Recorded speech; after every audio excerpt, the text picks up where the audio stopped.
بسم اللہ الرحمن الرحیم۔ السلام علیکم ورحمۃ اللہ وبرکاتہ۔ والدین کے لیے خصوصی دعا۔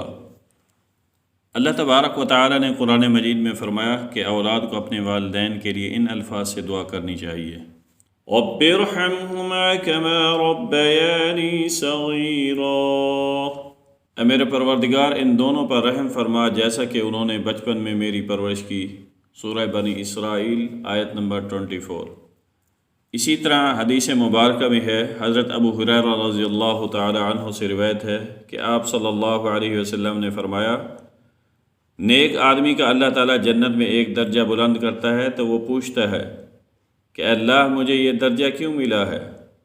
تو اللہ تعالیٰ فرماتے ہیں، تیرے بیٹے نے تیرے لیے بخشش کی دعا کی ہے۔ چنانچہ والدین کے لیے بخشش اور رحمت کی دعا کرتے رہنا چاہیے۔ میری آپ دوستوں سے گزارش ہے، اسلامک معلوماتی ویڈیوز کے لیے میرے چینل کو ضرور سبسکرائب کریں اور مزید صدقہ جاریہ کے لیے اس کو شیئر کریں۔ جزاکم اللہ خیرا۔ السلام علیکم ورحمۃ اللہ وبرکاتہ۔